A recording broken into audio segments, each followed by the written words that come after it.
Gritamos por cada desaparecida, que resuene fuerte los cerebros vivas. Si tocan a una, nos tocan a todas. Il y avait une lutte spécifiquement féministe. ¡Ya rompimos el silencio! Nuestras. Desde que nacemos, estamos expuestas a imágenes de cuerpos de mujeres cosificados y sexualizados. Para nosotras, esas imágenes representan el canon al que nos tenemos que parecer. Lo vemos en anuncios, revistas y hasta en los escaparates de las farmacias. Mientras que para los hombres, esos cuerpos de mujeres son un producto de consumo y disfrute. Se los muestran, por ejemplo, en la contraportada de los periódicos deportivos, en los pósters de marcas de cerveza o en cualquier película o videoclip. Nuestra entrevistada de hoy, Juana Gallego, es experta en la materia. Denuncia que en el arte, el hombre siempre ha tenido la propiedad de la mirada. En su clase abierta disponible en YouTube sobre el cuerpo de la mujer en el arte y la publicidad, pone de ejemplo la campaña feminista de las Guerrillas Girls, que en 1989 pusieron un cartel frente al Museo Metropolitano de Nueva York que decía: ¿tienen las mujeres que estar desnudas para entrar en el museo? Menos del 5% de artistas en las secciones de arte moderno son mujeres, pero un 85% de los desnudos son femeninos. Sin irnos tan lejos, actualmente en el Museo del Prado de Madrid, de las más de 1.200 pinturas expuestas, solo 8 son autoría de una mujer, o sea, el 0,6%. Hoy en día observamos eso mismo en muchas otras esferas. Llama especialmente la atención, por ejemplo, en el panorama musical. Las cantantes actuales más populares están dando sus conciertos prácticamente desnudas, y la sexualización de las mujeres en videoclips está totalmente normalizada, tanto si son ellas las que cantan como si son ellos y las mujeres aparecen como atrezzo. A quienes lo denunciamos se nos acusa de puritanas, de histéricas, de feas o amargadas, pero lo cierto es que no vemos a David Bisbal dando sus conciertos en tanga y medias de rejilla. El problema no lo tenemos con la desnudez, lo tenemos con los roles de género y con la cosificación a la que se nos reduce en todas las áreas. Las mujeres no somos consideradas personas, sino material pornográfico. Por eso, son nuestros pezones los que se censuran. Eso sí, de una forma bastante cínica, ya que las redes están plagadas de cuerpos de mujeres sexualizados, aunque se tape justo ese píxel. La solución no es que un tío también se ponga uñas de gel y baile twerking por elección, sino que las mujeres no tengan que ponerse un escote hasta el ombligo para sentirse validadas o para tener opciones de ser vistas y triunfar. Me produce un tremendo asco ver tantos comentarios de señores babosos hacia adolescentes y chicas jóvenes que suben vídeos bailando en bikini en sus redes. Es obvio que es al patriarcado a quien le interesa venderlo como algo empoderante y liberador.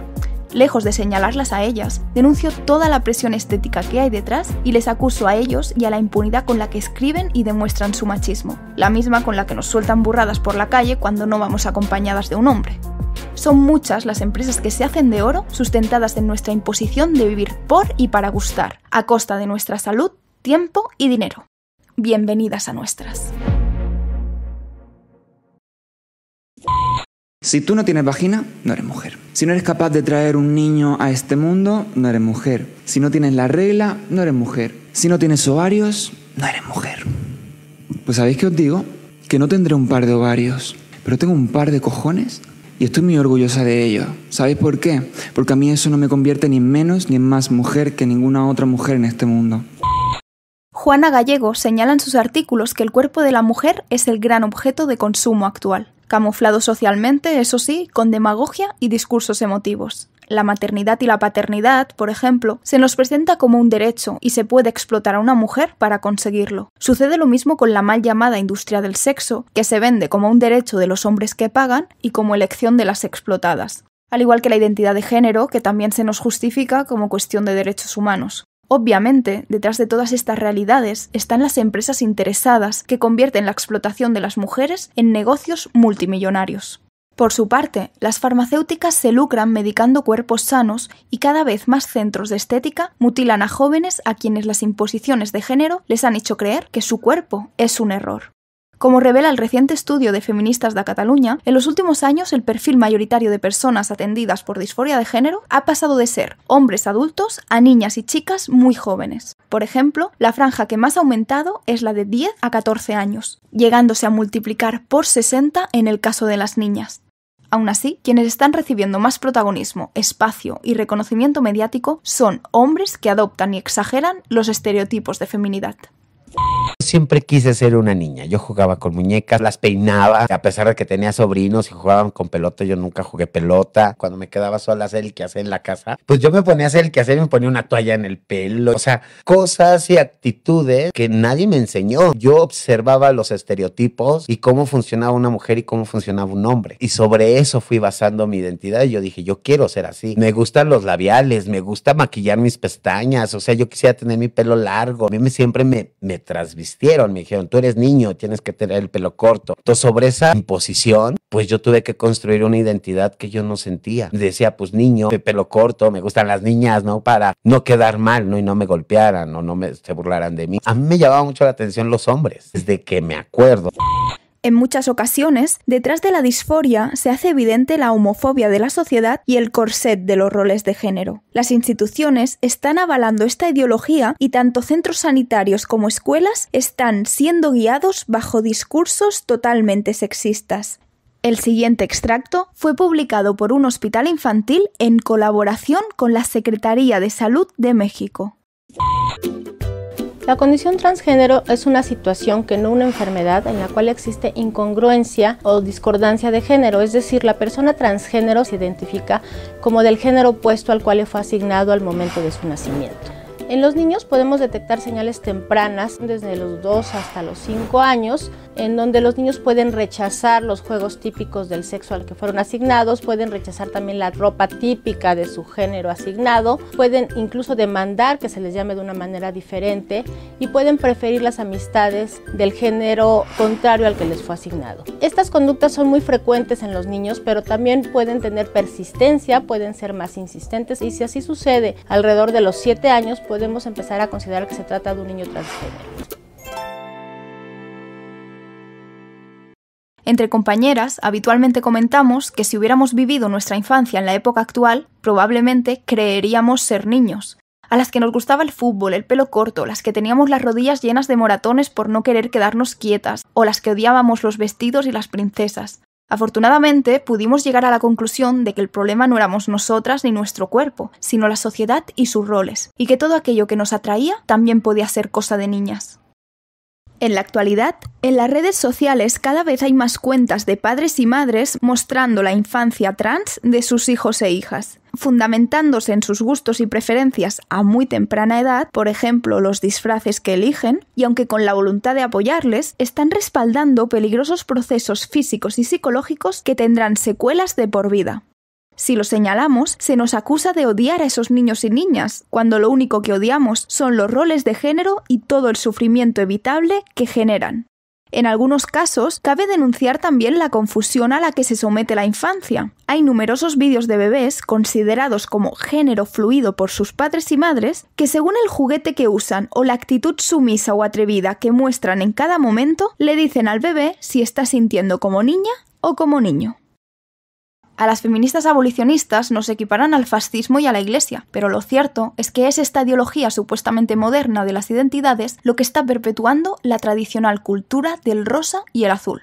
O sea, que las niñas actúan y se visten de una manera y los niños de otra distinta.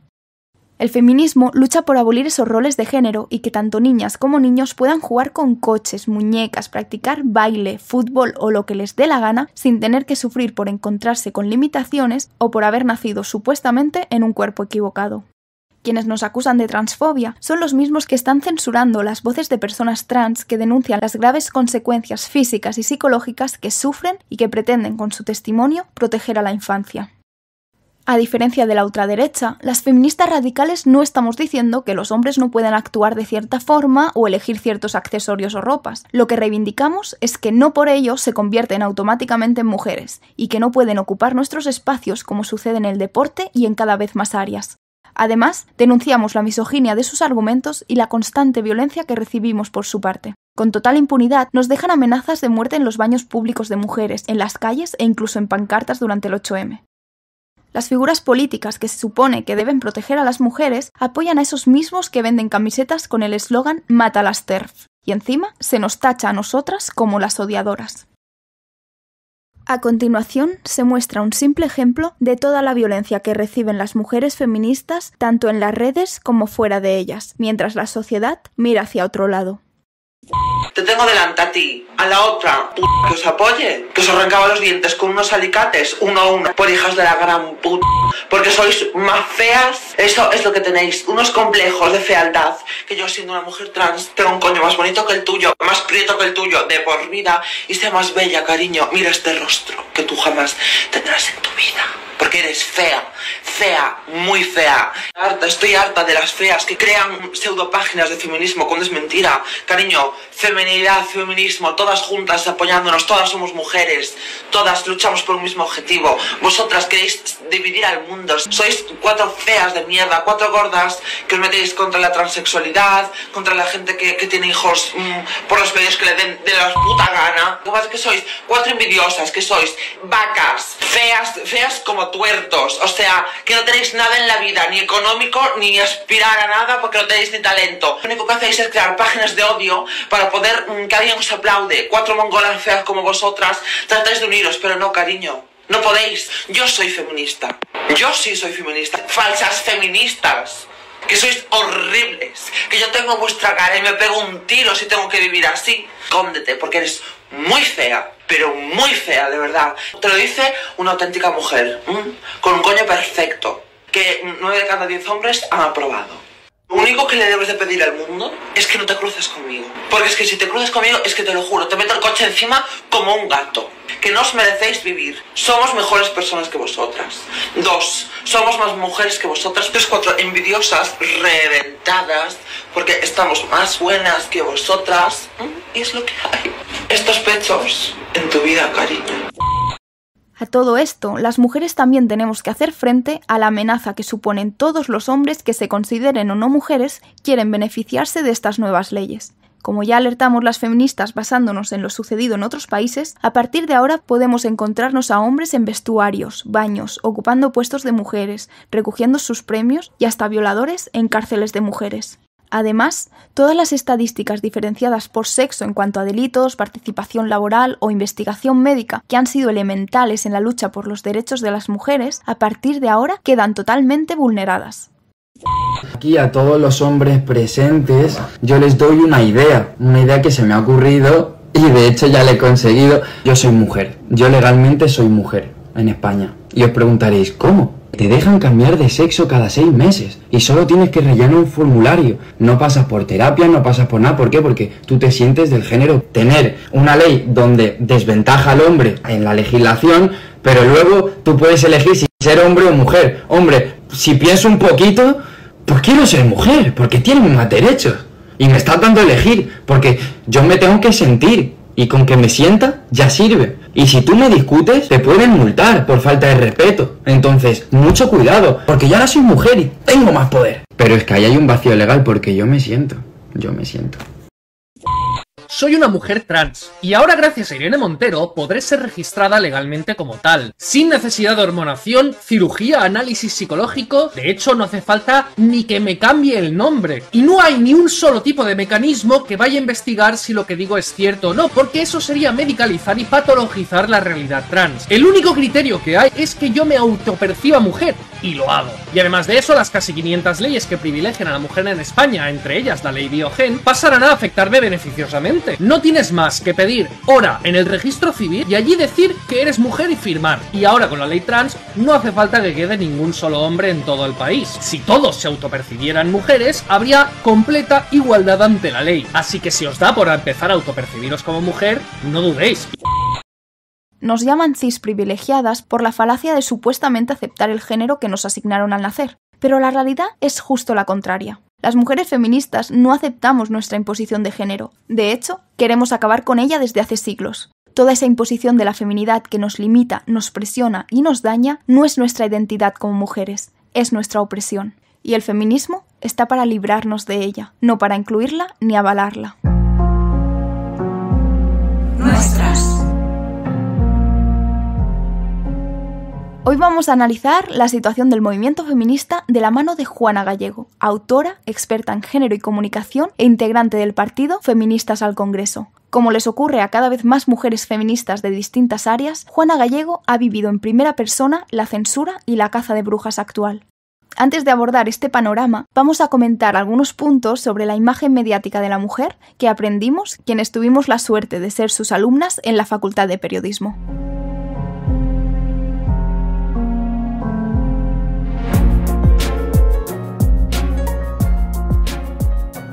Buenas tardes, Juana. Muchas gracias por tu predisposición. Hola, buenas tardes. Bien, señalas que en publicidad la representación del cuerpo de la mujer tomó el relevo del arte, donde había multitud de obras con mujeres desnudas, con actitud siempre pasiva, y hoy en día no solo sigue sucediendo, sino que se ha ido un paso más allá y es habitual que en los anuncios el cuerpo aparezca fragmentado, convirtiéndolo aún más en un objeto. ¿Qué imagen se nos vende de las mujeres? Bueno, la publicidad bebe mucho del arte, pero también ha hecho algunas innovaciones y no precisamente para mejor, ¿no? Sino que en todo caso la publicidad ha convertido el cuerpo de la mujer en un objeto que se puede desmontar, ¿no? Mientras en el arte normalmente el cuerpo estaba entero, o era un primer plano, o era un retrato, o era la mujer tendida en un sofá, en un diván, pero entero, en la publicidad lo que ha hecho ha sido fragmentar y sexualizar aún más, ¿no? Porque coge y destaca aquellas partes o aquellos aspectos más sexualizados, pues la boca, pecho, nalgas, es decir, que hace fragmentos y por lo tanto queda mucho más patente que la mujer sigue siendo más un objeto que un sujeto, ¿no? ¿Y cómo influye en las mujeres y por el contrario, cómo influyen los hombres? Que desde que nacemos estamos bombardeadas por cuerpos de mujeres cosificados en la calle, en marquesinas, en revistas, en videoclips, en las redes hoy en día. Bueno, es que es una modalidad de comunicación ubicua, está en todas partes y además es muy difícil de controlar. Por ejemplo, en el cine tú tienes que pagar para ir al cine, pero la publicidad no, la publicidad está en cualquier lugar, en cualquier pared, en cualquier farmacia. Los niños y las niñas pues lo ven en su casa, en la televisión, lo ven en la calle, es decir, ¿cómo nos afecta esto? Pues evidentemente es un gran instrumento de socialización y nos acostumbra desde bien pequeñitos a ver unos determinados estereotipos. A la larga, lógicamente, pues eso significa que tanto niños como niñas pues nos hacemos unos modelos ideales, ¿no? Entonces tenemos la idea de que las chicas tienen que ser guapas y los chicos tienen que ser fuertes, por ejemplo, ¿no? Los anuncios dirigidos a las niñas pues se pone de relieve desde los colores, las voces, los lugares, lo que se publicita, niñas que se preocupan por su aspecto, se les vende cosas de maquillaje, se les vende cosas para adornarse, se les regalan muñecas, es decir, que desde muy pequeñitas la mujer, las niñas aprenden a que su papel es cuidar. En cambio, y los niños también aprenden que el papel de las niñas es cuidar. Claro, porque tanto aprendemos el que nos toca como vemos el que no nos ha tocado, ¿no? Entonces los niños también ven que lo que hacen las niñas no es lo que hacen los niños, ¿no? Las niñas están para cuidar. En cambio, ¿qué vemos? Los niños están en el espacio público, los niños utilizan herramientas, les dan regalos para desmontar, juegan a ser astronautas, cogen camiones, que si motos, que si bicicletas. Por tanto, los niños aprenden que ellos tienen mucho más derecho, por decirlo así, a la utilización del espacio público. Y entonces, de ahí luego estas diferencias de comportamiento y también de acción, ¿no? Que vemos luego en la vida cotidiana. ¿Por qué? Pues porque lo hemos aprendido casi sin darnos cuenta, porque el problema con la producción mediática es que no va dirigida a la razón, sino que de alguna forma va dirigida a los instintos, a los sentimientos, a las emociones. Entonces, sin darnos cuenta, ya hemos asimilado esos estereotipos que luego, cuando vamos siendo mayores, pues lo que se hacen es reforzarlos cada vez más, ¿no? Y por tanto, ahí tenemos esa división, esa asimetría que yo le llamo entre el rol que juegan el rol masculino y el rol femenino. En el terreno periodístico, la imagen que se genera de las mujeres también deja mucho que desear. Me pareció muy interesante un análisis que realizaste sobre el resumen 2020 del País, en el que las mujeres que aparecían eran anónimas, habitualmente en grupo, cuidando al resto, por ejemplo, enfermeras, mientras que ellos eran protagonistas en primer plano, con nombres propios como Rafa Nadal, ¿no? Por ejemplo. Las mujeres seguimos sin hacer la historia. Conforme va pasando el tiempo parece que hay mayor preocupación por parte de los medios por hacer que las mujeres también tengan un rol más activo. Ahora también, por ejemplo, hay más mujeres en política, no excesivas, pero hay más, ¿no? Con lo cual vamos viendo también que poco a poco la representación de las mujeres pues está mejorando, mejorando. Pero eso no quiere decir que se haya conseguido una representación ideal. ¿Por qué? Porque de las mujeres, como hemos visto antes, casi siempre se ponen aspectos, digamos, relacionados con el cuidado, con el aspecto, con la gestualidad, con el vestuario. Es decir, muchas veces en la información se pone más el acento en lo que la mujer es, como es ella, que no en lo que hace o en lo que dice. Y por tanto, no siempre ni en todos los medios, ¿no? Pero todavía es muy frecuente que la información, cuando tiene que poner de relieve algún aspecto de las mujeres, es más fácil que pongan secundarios y no como sujetos que están actuando. Y todo esto es muy fácilmente verlo en los medios de comunicación, ¿no? Inclusive las periodistas que trabajan, por ejemplo, de cara al público en los telediarios, ¿no? Que siempre son más jóvenes, cuidan mucho más la imagen que los hombres, que no es que no la cuiden, pero se nota una diferencia en que las mujeres siempre están mucho más ataviadas y ellos pueden tener, bueno, ellos tienen una mayor libertad, por ejemplo, pueden ser calvos, pueden tener, y como siempre llevan los mismos trajes, pues se nota que los hombres pues no están tan preocupados como las mujeres por su aspecto, ¿no? Totalmente. Expones la metamorfosis que ha habido del concepto género, que ha pasado de ser una imposición a ser una identidad. Tras tantos años de lucha, ¿cómo valoras el hecho de que hoy en día tengamos que estar reivindicando cuestiones tan de sentido común como que ser mujer no es un sentimiento?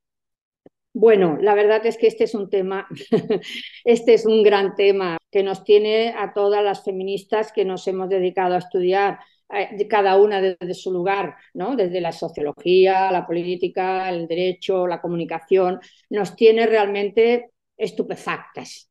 Nos tiene estupefactas por cómo ha sido posible, como tú dices, que un concepto que se acuñó para poner de relieve cómo la sociedad impone una serie de estereotipos, una serie de actitudes a las mujeres y a los hombres, cómo en muy poco tiempo, además, esto que llamábamos género como construcción social, ahora resulta que es una elección. Y no solamente es una elección, sino que es una identidad a la que tú no puedes cuestionar.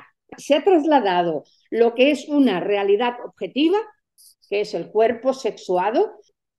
Resulta que con esta división entre lo que sentimos y lo que se siente y lo que es, parece que volvemos a épocas de la Edad Media, cuando se suponía que el alma, que el cuerpo era la cárcel del alma, es decir, que de alguna forma dentro del cuerpo había otro ser, por decirlo así, ¿no? Por tanto, el género ahora ya no es una imposición social que nos viene dada por nuestro sexo, porque en realidad el género se superpone al sexo. Es decir, a las niñas cuando las mutilan genitalmente, las mutilan porque nacen con sexo de niña, ¿no? Porque son niñas. O las casan con unas ciertas edades porque son niñas. O las venden o trafican con ellas o lo que sea por su sexo, no por su género. Por tanto, actualmente estamos en una situación en la que se prioriza lo que supuestamente se siente, porque otra cosa es si preguntamos ¿y qué es sentirse mujer? ¿Qué es sentirse mujer? ¿Todas las mujeres sentimos lo mismo? ¿Todos los hombres sienten lo mismo? Y además es una filosofía o una teoría o una tendencia que está arrasando. Porque en las universidades, en los partidos políticos, en los sindicatos, se ha aceptado totalmente con una naturalidad asombrosa que si tú te sientes mujer, es que eres mujer. Con lo cual, francamente, estamos en una distopía total porque eso no se sostiene. El género no puede ser una construcción social y al mismo tiempo una identidad. Con lo cual, ahí está el choque que se ha producido, bueno, y que está arrasando en todo el mundo, porque esta es una cuestión que no es solamente de aquí, sino que prácticamente es una discusión en todo el mundo, ¿no? Sí, además la mayor gravedad, y por eso las feministas no se nos puede exigir que incluyamos en nuestra lucha aquello contra lo que siempre hemos luchado, que son los roles de género, y es que la base de ese sentimiento son las históricas reivindicaciones de la opresión a las mujeres, o sea, el querer ponerse tacones, el querer maquillarse.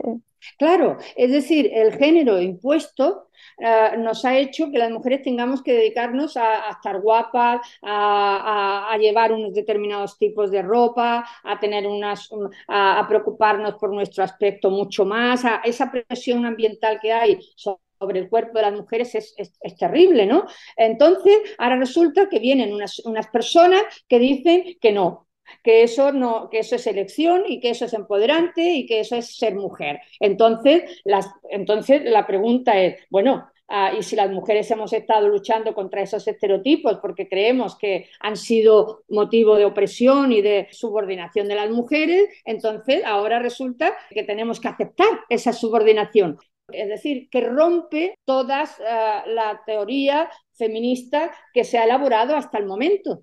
Por tanto, va directamente a la línea de flotación del feminismo, porque el feminismo lo que ha intentado es que no haya esos roles estrictos, esos corsés que se nos imponen desde que nacemos a las mujeres y a los hombres, pero con el agravante de que está jerarquizado, es decir, que las mujeres no solamente tenemos estos roles, es que hemos estado sometidas a los roles dominantes de género masculino. Por tanto, las mujeres han sido las que han salido más perjudicadas de estas imposiciones de género, ¿no?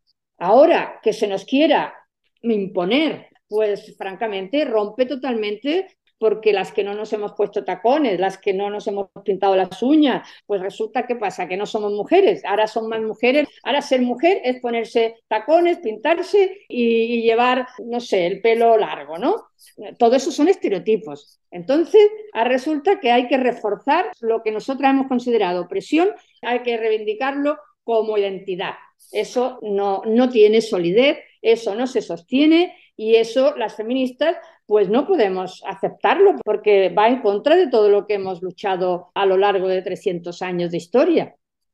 Como experta en comunicación, analizas a la perfección la demagogia que ha permitido llegar hasta aquí y que cada vez sean más habituales casos como el que compartías hace un tiempo de una guardería en la que para entrar preguntaban si era niña, niño o no binaria, que por cierto siempre tiene una base súper sexista en función de los juguetes con los que juega la criatura o los disfraces en los que se fija, y al respecto planteas que en el plano intelectual se ha vendido como creíble, en el plano emocional como cuestión de derechos y en la esfera mediática como algo glamuroso. Sí, claro, cuando te decía cómo ha sido posible que se haya implantado tan pronto y con tanta contundencia esta nueva tendencia, es porque ha habido una operación a nivel internacional, una operación de ingeniería social. Por tanto, ha habido varios flancos muy importantes. Uno, el vender todo esto como derechos humanos, ¿no? Por otra parte, se ha puesto mucho énfasis en lo emocional. Los deseos se han convertido en derechos. Se ha hecho chantaje emocional. Hay que respetar el deseo, porque muchas veces se dicen es el colectivo más vulnerable y si no cambian o no se les deja cambiar, sufren mucho. Y además eso es una falacia, porque ese mismo colectivo que nos está acusando de transfobia son las mismas personas que están censurando a las personas que detransicionan y que están dejando más que claro que esa ideología de la transición no es ninguna solución a los problemas de la disforia, que por otra parte lo único que le está haciendo frente es el feminismo con la abolición de los roles de género, y estas personas además acarrean secuelas de por vida, tanto físicas como mentales, por haberse hormonado o por haberse operado. Claro, es que se está vendiendo en los medios de comunicación como que eso es fácil. La tercera pata que decíamos eran los medios de comunicación y se está imponiendo la idea de que cambiar de sexo es fácil. A las criaturas se les dan bloqueadores de la pubertad para que no se desarrollen hasta que ellos no vean un poco y sepan lo que quieren. Entonces luego, una vez pasados esos bloqueadores de la pubertad, ya pasados unos años, se les empiezan a dar a hormonar con hormonas cruzadas para que adopten la figura, digamos, del sexo opuesto al que desean pertenecer.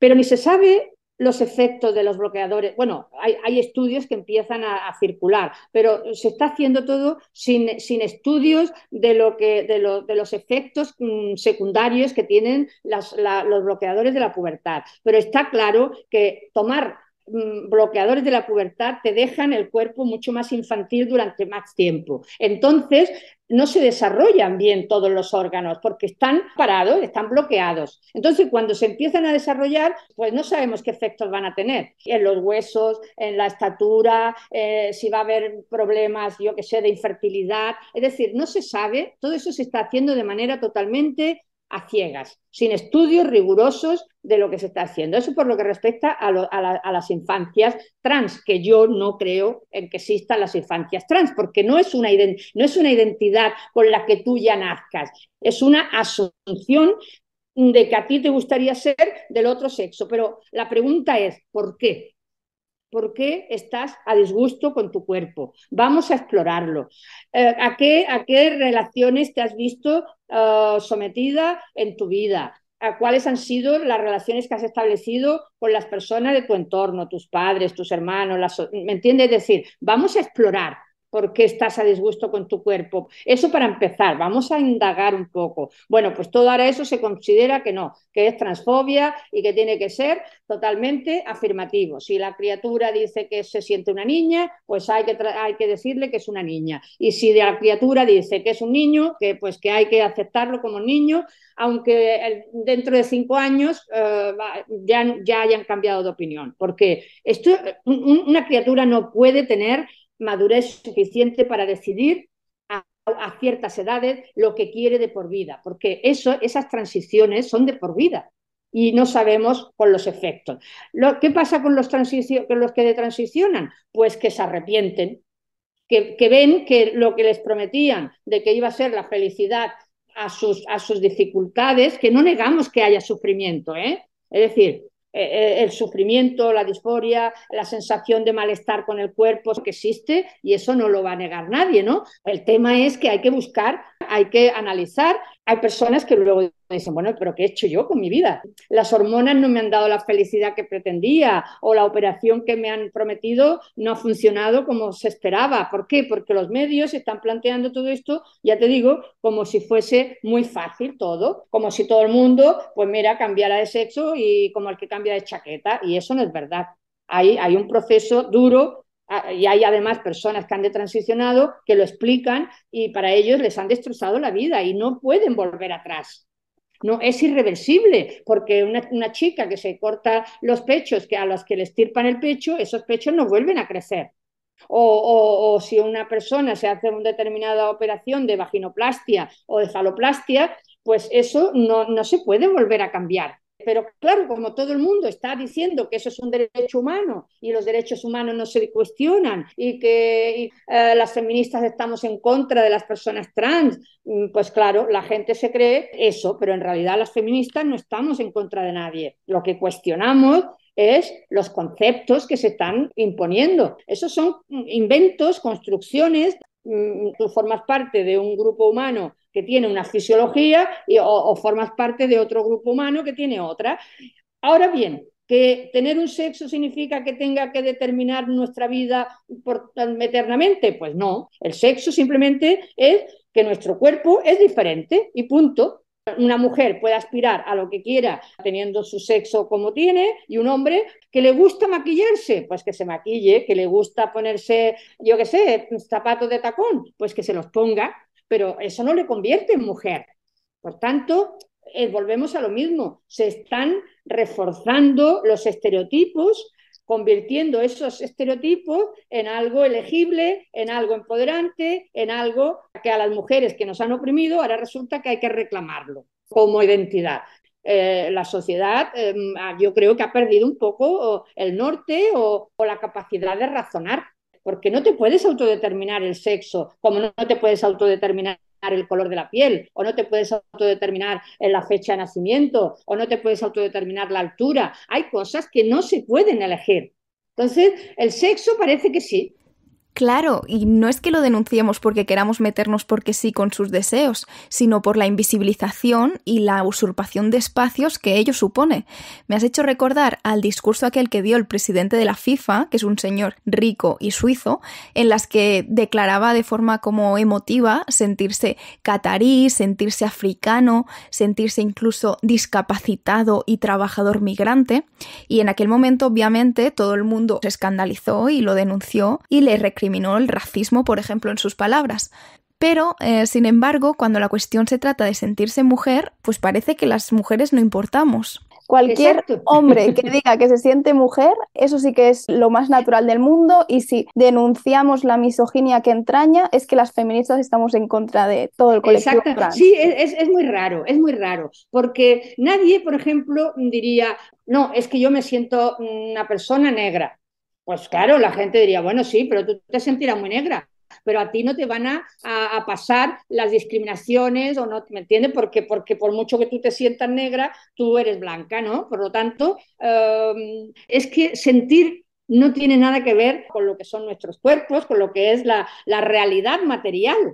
Lo que tenemos en la cabeza son deseos, pero los deseos no pueden llevarse a las leyes, no podemos legislar en función de los deseos de las personas. Totalmente, y sobre todo plantearse lo que comentabas de el por qué, ir a la raíz de esa disforia, y es pues por los roles que nos han impuesto, y por otra parte, además del por qué sucede esto, es a quién le beneficia, y no hay más que mirar las facturaciones de la industria farmacéutica en los últimos años, que cómo no le va a interesar tener clientes de por vida, ¿no? Claro, efectivamente. Además, es muy raro que una corriente de opinión como esta del cambio de sexo, de la teoría queer, de las transiciones, sea aceptado por todas las empresas, por los organismos internacionales, por las multinacionales, y entonces piensan, pero si esto lo están aceptando poderes importantísimos como las farmacéuticas, la industria de la medicina y las empresas de moda de todo tipo, Bayer misma, una empresa que hace aspirinas pero también vende hormonas, si todo esto lo apoyan, no se nos ocurre pensar que hay ahí un interés económico importantísimo, que lo que está haciendo es incentivando socialmente la insatisfacción para que haya cada vez más, en muy poco tiempo. En todos los países ha habido como un incremento de deseo de cambiar de sexo. ¿Por qué? Pues porque se está implementando y se está, digamos, incentivando a través, por otra parte, de los medios de comunicación. Por eso la comunicación también es tan importante. Entonces, incentivar a nivel mundial todo eso, imaginémonos la cantidad de millones de personas que están implicadas. O sea, ahí hay un interés económico. No es una cuestión de derechos humanos. Porque si fuese una cuestión de derechos humanos, lo que habría que haber es mirar a la raíz.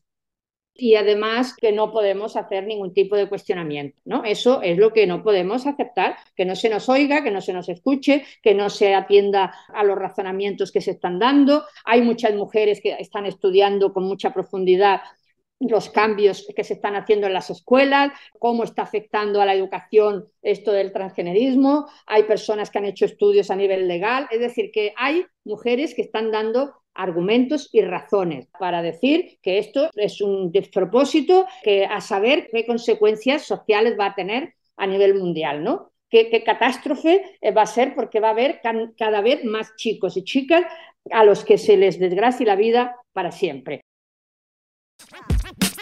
Nací mujer, pero mujer nací en un mundo pa' machos, de huevas, de pantalones, de golpes, de maltrato, de infidelidades, de irresponsabilidades, de guerras, de multinacionales. Pero mujer nací en un mundo de varones donde a cada uno 7 esclavas corresponde la propiedad del alma, sin respeto de nada. Pero nací mujer para estar callada.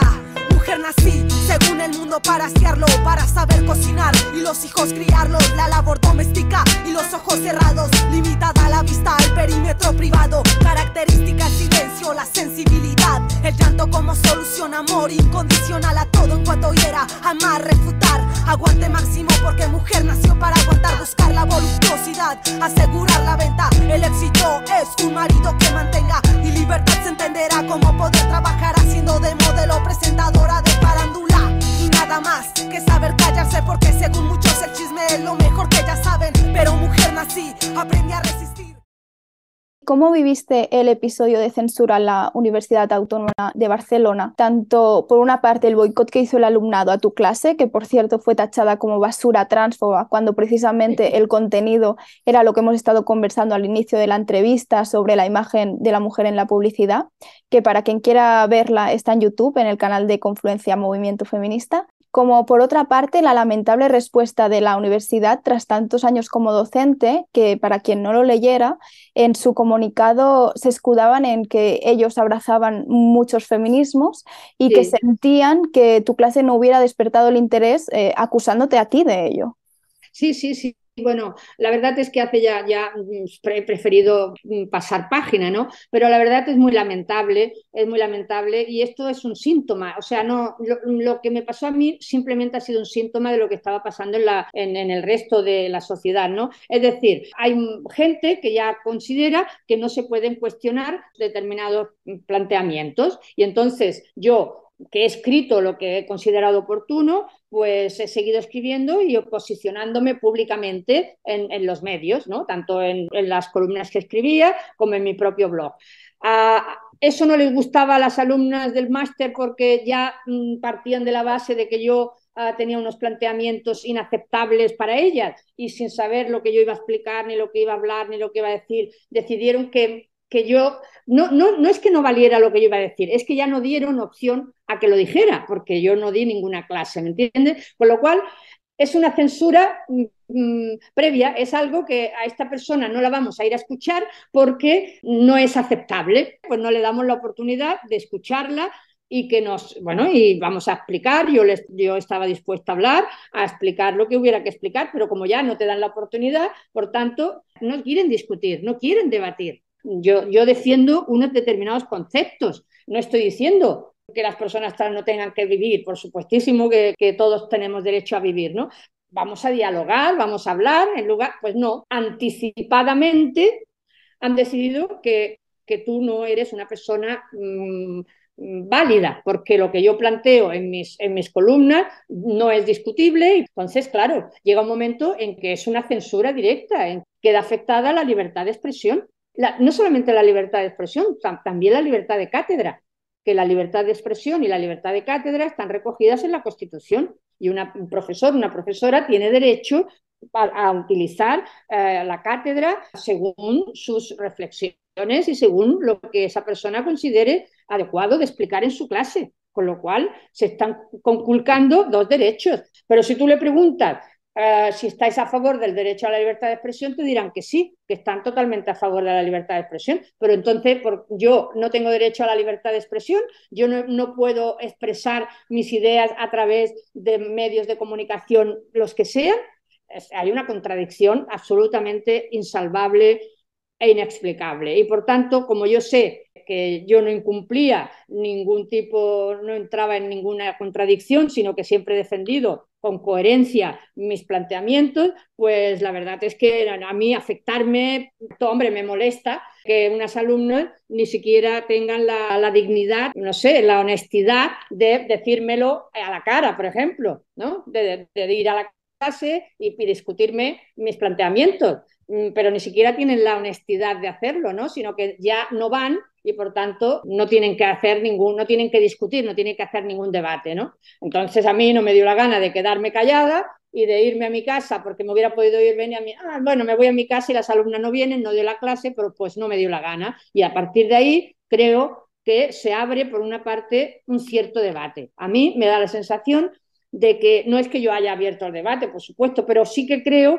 que permitió que empezaran a discutirse porque empezó a salir en los medios, porque empezó la gente a preguntarse, bueno, y hubo sobre todo una reacción por parte del movimiento feminista que las alumnas no pensaban que iba a haber esa reacción de apoyo y de solidaridad, ¿no?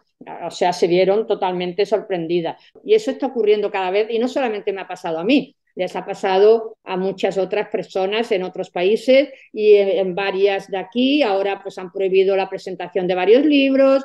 En fin, que estamos asistiendo a una caza de brujas y a una sensación de censura y de pensamiento único que yo nunca me hubiera imaginado. ¿Y la universidad es cierto que te expulsó del máster? Bueno, no me expulsó. literalmente, pero me prescindió, prescindió de mí, sí, sí, sí, me excluyeron sin decírmelo. O sea, ni siquiera tuvieron vuelvo a lo mismo, la lealtad al menos y la honestidad de llamarme por teléfono y decirme, pues mira, no vamos a contar contigo, pero es que hasta que no vi la propuesta escrita de reedición del máster, pues no me enteré, no sabía nada, por lo tanto, del máster dejaron de contar con mi participación. ¿Eso se puede llamar expulsión? Pues sí, de hecho es una expulsión no contar con una persona que además había inaugurado y había formado y había impulsado ese máster, porque si dice no contamos con una persona que dio una clase el año pasado, pero no nos gustó mucho y claro, bueno, dentro de lo que cabe, el máster tiene cierta capacidad de maniobra para cambiar un profesor por otro y tal. Pero es que yo soy la fundadora. ¿Entiendes? Es que yo era la fundadora, no era una persona que había venido a dar una clase y no había gustado. Es que yo fundé ese máster, ¿me entiendes? Y yo era la directora de ese máster. Entonces, no puedes decir, es que lo que tú dices no sabes de lo que hablas. Si yo llevo 35 años estudiando el tema de género y comunicación, ¿cómo no voy a saber de lo que hablo? Pues francamente, la persona responsable no me merece mucha confianza, ni no creo que haya sido muy leal. Para nada, es silenciar el discurso feminista totalmente. ¿Cómo ves el panorama político actual respecto a los derechos de las mujeres y cuál es vuestra misión desde que habéis creado recientemente el Partido Feministas al Congreso? Pues mira, hemos creado este partido porque sentimos que estábamos huérfanas políticamente. Mientras mucha gente votaba a Podemos, otra gente votaba al PSOE, otra gente votaba a otras. Había a quién votar, pero llegó un momento en que ninguno de estos partidos respondía a las expectativas ni respondía a la agenda feminista. Al contrario, se iban incorporando cada vez más a estos planteamientos con los que nosotras no coincidíamos. Pues aquí hay que hacer algo, ¿no? Entonces pensamos que lo mejor era organizar un partido para poder concurrir. Ya sabíamos que era difícil, pero para poder concurrir a las elecciones y poder tener capacidad de actuación, la única posibilidad es presentar candidaturas, porque hay muchas asociaciones de mujeres, pero no se presentan a las elecciones, ¿no? Con lo cual, la idea era intentar aglutinar al movimiento feminista, a ver si pudiéramos llegar a establecer candidaturas para las elecciones y poder tener presencia pública para defender precisamente todo eso que hoy ningún partido está defendiendo. No solamente no están defendiendo los derechos de las mujeres, sino que las están borrando de todo tipo de manifestos. Hasta el 25N, que era el Día Internacional contra la lucha contra la violencia contra las mujeres, ahora se llama contra la violencia de género, pero ya no se dice mujeres, ¿no? Porque para que ahí entre todo el mundo, ¿no? De hecho, este ministerio le daba el premio de hombre feminista por el 25N a Roy Galán. Sí, sí. Primero se apropiaron del 8 de marzo, del 8M, este movimiento que ha entrado como un caballo de Troya en el movimiento feminista. Por tanto, no solamente no estamos avanzando, sino que los derechos de las mujeres están retrocediendo. No se nos tiene en cuenta, nuestros planteamientos y nuestras argumentaciones son catalogadas de transfobas. Lo único que nos queda es, bueno, pues lo que hemos hecho, seguir intentando organizar el movimiento feminista, intentar aglutinar el máximo posible de mujeres. Vamos a intentar si podemos hacer algo global, más allá del propio partido incluso, y vamos a intentar que pueda haber una candidatura feminista a la que las mujeres puedan votar sin sentirse traicionadas por los partidos políticos que actualmente están en el gobierno. Y esa es nuestra intención. Has escrito también mucho sobre los mecanismos que ha usado el gobierno para perseguir aprobar la ley trans, ¿no? Y cómo han hecho para ignorar y silenciar al feminismo o abrir ni siquiera un debate, ¿no? En este sentido. Sí, sí, sí. Bueno, con esta ley, evidentemente, una ley totalmente opaca, una ley que han pretendido colar por la puerta de atrás, sin discusión pública, para que la aprobara la Comisión de Igualdad en lugar del Parlamento, poniendo plazos para las alegaciones que eran imposibles de cumplir. Mira que se presentaron alegaciones magníficas por parte de cantidad de grupos feministas. Es decir, han intentado todo para que esa ley pase, sea como sea, ¿no? Y ahora parece ser que hay cada vez más gente que se está escribiendo al menos o dándose cuenta de las consecuencias que podría tener. Quizás este despropósito que ha ocurrido con la ley del sí es sí haya hecho pensar, digo yo, porque como de una catástrofe pasemos a otra catástrofe mayor, yo creo que el Partido Socialista creo que va a perder muchos apoyos y Podemos, no digamos, Podemos va sin frenos en caída libre. Ya la última, Juana, como a todas las entrevistadas, ¿eres optimista en cuanto a la consecución de la lucha feminista? Yo quiero ser optimista porque el feminismo ha tenido siempre muchos altibajos y hemos pasado etapas en las que ha habido, las sufragistas se jugaron la vida, luego llegaron otras momentos en los que había como más apoyo hacia el feminismo, luego otra vez bajaba. Por lo tanto, yo creo que esto es una etapa.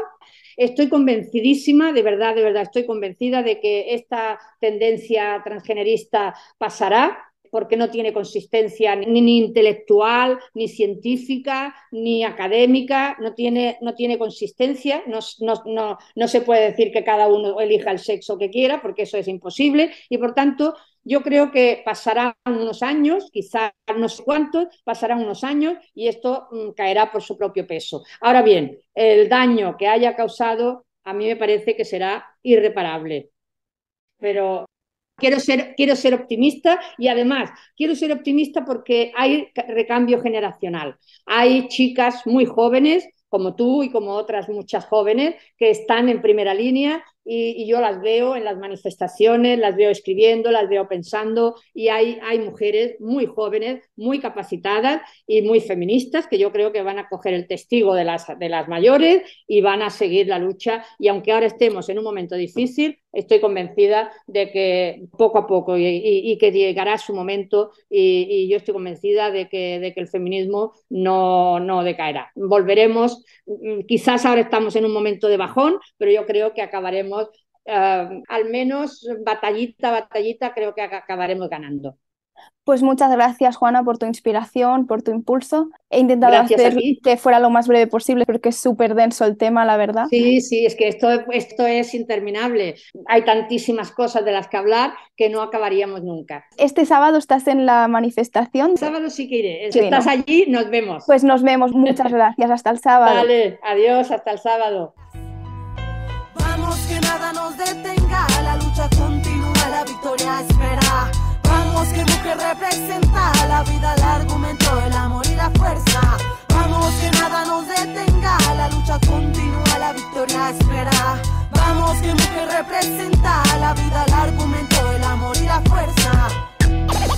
Pero mujer nací, tengo algo por decir, con tanta dignidad, pues somos todas las muertes violentas, pues somos todo el dolor que alimenta la movilización desde la periferia, pues mujer nací en un mundo pa' machos. Todo esto era campo.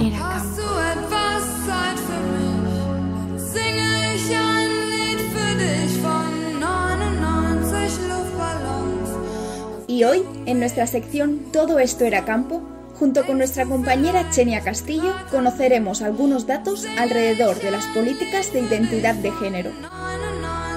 Así es, Lorena. Vamos a ver cómo está la situación en distintos países. Como apunta el informe Transit de Feministas de Cataluña, el grupo de personas atendidas por disforia que más ha crecido en la última década ha pasado de ser hombres adultos a niñas de entre 10 y 14 años. En Madrid, la cifra de chicas jóvenes con disforia se ha disparado un 500%, mientras que en Reino Unido ha aumentado un 4000%. La investigación Un daño irreversible de la periodista Abigail Schreier revela que estas jóvenes buscan escapar de los estereotipos de feminidad. Muchas de ellas sienten atracción por las mujeres y además habían aumentado significativamente su tiempo en redes sociales justo antes de declararse trans. La industria de las cirugías de cambio de sexo crecerá más de un 25% anual de 2020 a 2026. En Vigo, las peticiones de cambio de nombre han pasado de ser 3 anuales por parte de personas adultas a 3 semanales, y la mayoría de ellas de adolescentes de entre 13 y 17 años. En Barcelona, casi el 90% de las personas que acuden a la unidad Trànsit reciben las recetas para el tratamiento hormonal ya en la primera visita. Según el estudio Disforia de género en la adolescencia, el 80% de los casos desisten con el fin de la pubertad. Sin embargo, en cada vez más países se está bajando peligrosamente la edad de inicio de los tratamientos farmacológicos irreversibles, así como de los retoques estéticos y cirugías. La actriz noruega Tony Gebbjørn se enfrenta a 3 años de prisión por decir que los hombres no pueden ser lesbianas. Al beneficiarse de sus diferencias físicas, cada vez más hombres declarados mujeres están entrando en los podios de mujeres de todo tipo de categorías deportivas. Por ejemplo, en natación, Lia Thomas pasó de estar en el puesto 462 del ranking masculino a quedar en primera posición compitiendo contra mujeres. En Inglaterra, Stephen Wood, un hombre condenado por cometer 3 violaciones, se declaró mujer y fue enviado a una cárcel de mujeres. Allí abusó sexualmente de varias reclusas. Su caso no es aislado. Amanda Berson, quien convivió en prisión con 2 hombres declarados mujeres, uno de ellos condenado por violación y el otro por violencia doméstica, o sea, violencia machista, ha denunciado el miedo y las amenazas que sufren las mujeres presas y ha acusado a las instituciones de, textualmente, servir mujeres a los depredadores en un plato arcoíris.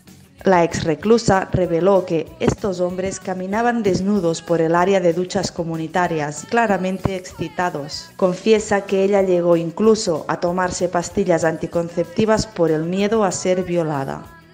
En España, Jonathan Robaina violó y mató a su prima con 30 martillazos. Durante el juicio, pidió que lo llamasen Lorena para negar su atracción por las mujeres y librarse del delito sexual, así que fue trasladado a un módulo de respeto. Actualmente ya ha sido sentenciado y no hay transparencia sobre el módulo en el que está cumpliendo condena, ya que Interior lo oculta en defensa de la intimidad del asesino.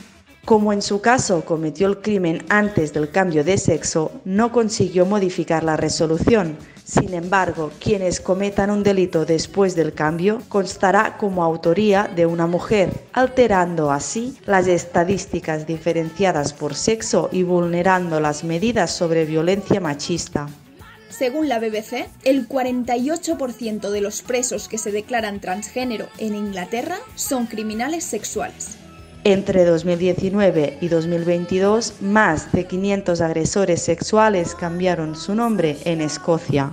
Hasta ahora, si un condenado por agresión sexual cambiaba de nombre o de domicilio, debía notificarlo. Sin embargo, con la nueva ley de identidad de género, se convierte en violación de su privacidad el hecho de revelar su pasado con el sexo original. Por lo tanto, actualmente se dificulta el seguimiento de violadores y la protección de las víctimas.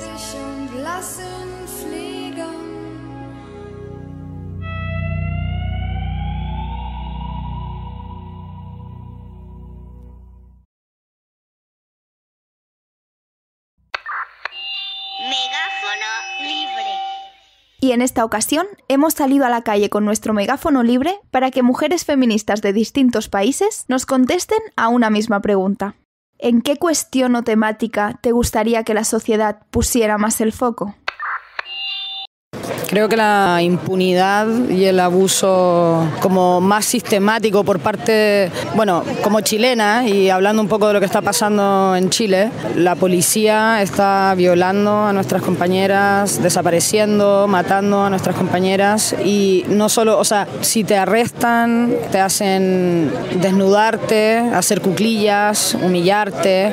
Entonces, esa impunidad con la que opera el Estado, la policía o quien sea, eso es como lo que yo creo que debería estar más en la palestra, porque es como muy desde dentro y desde donde menos podemos protegernos.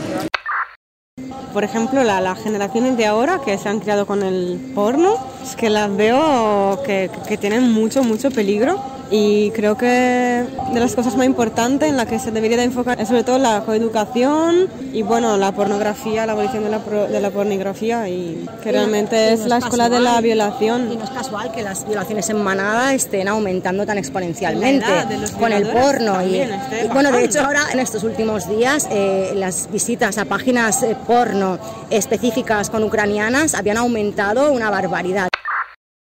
Pienso el auge del feminismo como nueva moda o como nueva tendencia dentro de la sociedad y me preocupa concretamente qué papel jugamos las feministas organizadas en eso, en la asimilación por parte del Estado, ¿no? Cómo el Estado se está llamando a sí mismo feminista, ¿qué supone eso, no? Si nosotras podemos entrar dentro de esas estructuras jerárquicas y transformarlas o si como feministas rechazamos el poder patriarcal que implica la estructura en sí, ¿no? Creo que, bueno, ese y muchos otros debates nos están teniendo y es más, se están pensando alianzas en torno a ese poder, ¿no? Creo que eso es algo importante de lo que hablar. A corto plazo, los feminicidios, sobre todo, también pensar en los niños en cuanto a maltrato de violencia de género. Otro tema que sí que estamos abordando, pero que tenemos todavía mucho por caminar, es la cuestión de debatir la maternidad desde el feminismo. Se está haciendo, ¿no? Pero nos falta. Yo aquí citaría a una mujer que se llama Jesús Arricoy. Lo dice, ¿no? Si bien hemos conseguido denunciar con contundencia las violaciones, los abusos, las violencias que sufren las mujeres en la casa y en la calle, no estamos pudiendo denunciar con la misma intensidad la violencia que sufren las mujeres, por ejemplo, en las salas de parto, ¿no? Y la violencia obstétrica existe, por mucho que colectivos como la Sociedad Española de Ginecología y Obstetricia lo nieguen, o que en España no tenemos tipificada la violencia obstétrica en el Código Penal, pero hay testigos de muchísimas mujeres que han sufrido mucho porque no han tenido partos respetados y porque han tenido violencia en sus partos, ¿no? Yo creo que eso depende mucho de la zona donde estemos. Desde aquí, desde Barcelona, creo que hay que priorizar la abolición del género y la abolición de la prostitución, porque es algo que está atacando mucho, aparte de la brecha salarial. Yo creo que la lucha que estamos teniendo ahora, la lucha anticapitalista, la lucha antineoliberal, es una lucha feminista y no se puede dar de manera disociada, porque si no va a ser una lucha incompleta y vamos a seguir teniendo los mismos problemas, la misma problemática, la misma violencia, vamos a seguir sufriendo de la misma manera en la que lo hemos hecho hasta ahora. Deberíamos abordar con prioridad el hecho de educar en feminismo a toda la sociedad, pero incluso a los cuerpos de policía, a los juzgados, a los médicos, para educar en la violencia obstétrica también. Y bueno, en todos los ejes que tenemos en la agenda feminista, porque queremos abolir la prostitución como explotación de la mujer, los vientres de alquiler, el género. Yo creo que sea más, que es lo difícil que hoy, de que somos tan diversas entre nosotros, tanto de siendo europea blanca como Sudamérica afro, indígena, que hay otros tipos de necesidades que creo que tenemos que ponernos quizás más en el lugar de las otras, ¿no? Bueno, ahora que por ejemplo el enfoque está un poco en temas de inclusividad de género, de derechos trans, etcétera, siempre siento que en las diferentes oleadas de feminismo hacemos como 3 pasos para adelante y luego volvemos 2 para atrás, como siempre en general en la historia es así un poco. Para mí hay una cosa que siento que todavía no hemos llegado, que es la parte de, digamos, la feminidad y la masculinidad, no como roles, sino como una cierta variedad de características, pero somos todo un espectro. Lo primero es lo institucional. Si no se mete en las instituciones, esto va a ser una lucha de calle al final y va a tener que llegar a ser un punto hasta violento. Y no queremos llegar a eso.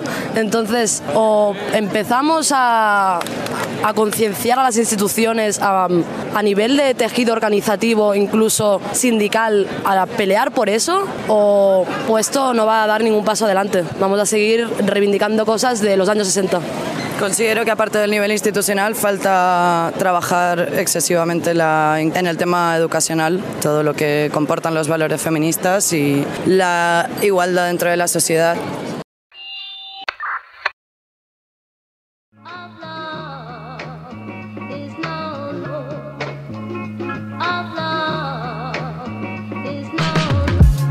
No solo debemos luchar para que la participación de las mujeres no sea inferior a la de los hombres, sino analizar cómo es su presencia cuando la tienen. Lo ejemplifica a la perfección la estatua desnuda que le han hecho a la intelectual Mary Wollstonecraft, autora de Vindicación de los Derechos de las Mujeres en 1792. Como plantea Juana Gallego, ¿os imagináis a Kant, a Rousseau o a Nietzsche homenajeados con una obra en pelotas? Y añado, o a la famosísima estatua de Cristóbal Colón señalando el mar con el culo al aire. A todo esto, la persecución y violencia que están viviendo las feministas en la actualidad está siendo totalmente ignorada por la sociedad y por los medios, a quienes el lobby ya ha comprado o engañado. En cada vez más países, los discursos feministas están siendo censurados y condenados a base de demagogia y supuesto progresismo. En su blog Eva devuelve la costilla, Juana Gallego escribe: «Me atrevo a afirmar que el objetivo es no solo incentivar el capitalismo y revitalizar el mercado, sino desactivar el único movimiento que representa un desafío para el patriarcado, el feminismo. Un feminismo real que se extiende no solo por Occidente, un feminismo imparable al que hay que poner freno con leyes absurdas, con la maquinaria comunicativa, con acusaciones risibles y amenazas de cancelación. Porque el feminismo no solo es un relato, es la única esperanza en este mundo falaz».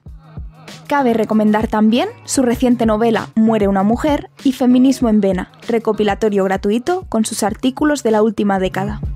Como cada vez más feministas, Juana Gallego ha sido boicoteada y hasta expulsada por la universidad del máster que ella misma fundó. Como alumna de su asignatura optativa en periodismo, puedo afirmar que clases como las suyas deberían ser obligatorias. ¿Cómo se puede permitir que estudiantes de periodismo acaben la carrera sin tener un mínimo de nociones al respecto? ¿Cómo van a abordar e informar correctamente de la violencia machista y de toda la desigualdad que sufrimos las mujeres? Que no caiga en el olvido el acoso que sufren tantas feministas por defender en sus áreas los derechos de las mujeres y de la infancia, por señalar la misoginia de esta nueva corriente que no es más que el mismo negocio de siempre de explotar y borrar a las mujeres. No se nos puede exigir a las feministas incluir aquello contra lo que luchamos, el machismo y los roles de género. Agradecemos también a las mujeres que han puesto su voz en Megáfono Libre. Daniela, Elena, Laia, Sandra, Ari, Colectiva Callejeras, Dementerrat, Silvina, María Lisa, Alicia y Jimena han reflexionado y reivindicado aquellos aspectos en los que la sociedad debería poner más el foco. Este episodio está dedicado a Juana Gallego, Marcela Lagarde, Silvia Carrasco, Joan Rowling, Patricia Sornosa, Carola López Moya y tantísimas mujeres a las que tratan de censurar alrededor del mundo. Nos quieren calladas, pero ya no podrán contar más con nuestro silencio. Así que os espero en el próximo programa. Seamos siempre nuestras.